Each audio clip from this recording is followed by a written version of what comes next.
అవని, ఏం ఆలోచిస్తున్నావు? మీ అమ్మ ఫోన్ చేసింది. చెప్పమ్మా. మా భరత్ ఇంట్లో నుంచి వెళ్ళిపోయాడమ్మా. కోపంతో వాడు ఏం చేసుకుంటాడో అని నాకు భయంగా ఉందమ్మా. నువ్వు కంగారు పడకమ్మా.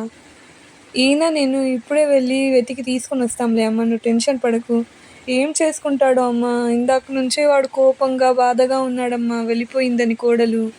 నువ్వు కొంచెం తొందరగా వెతకమ్మా. సరే అమ్మ, మేము ఇప్పుడే వెళ్తాము అని చెప్పి ఇంకా అక్షయ్ అవని వెతుకుతూ ఉంటారు. ఫోటో తీసి అందరికీ ఏ తన్ని ఎవరైనా చూసారా, ఎక్కడైనా చూసారా అని అడుగుతూ పోతారు. లేదు, మేము చూడలేదండి, మేము చూడలేదు. ఎక్కడికి వెళ్ళాడో అండి, ఏమైనా చేసుకుంటాడో ఏందో. నువ్వు ఏం కంగారు పడకలే అవని, ఏం చేసుకోడు. ఇంకా భరత్ అయితే రోడ్డు మీద తిరుగుతూ ఉంటాడు, వాళ్ళ భార్య కోసం గుర్తు తెచ్చుకుంటూ అలా తిరుగుతూ ఉంటాడు.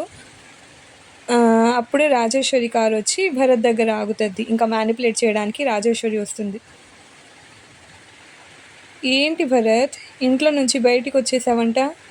నాకు ఇంట్లో ఉండబుద్ధి కావడం లేదమ్మా. నన్ను, నా బాధని ఎవ్వరూ అర్థం చేసుకోవడం లేదు. నీకు నేనున్నాను. నీ సమస్యని నేను పరిష్కరిస్తాను. ఈ మొత్తము దూరం నుంచి వాళ్ళు అవని, అక్షయ్ వాళ్ళైతే చూస్తారు.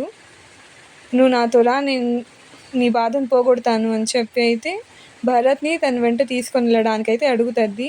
భరత్ కొంచెం సేపు ఇంకా ఆలోచించి సరే వస్తానమ్మా అని చెప్పి ఇంకా రాజేశ్వరితో అయితే కారులో ఎక్కేస్తాడు. సో మీకు ఈరోజు ప్రోమో ఎలా నచ్చిందో లేదో ప్లీజ్ కమెంట్ చేయండి అండ్ ఛానల్ని సబ్స్క్రైబ్ చేసుకోండి. Thank you.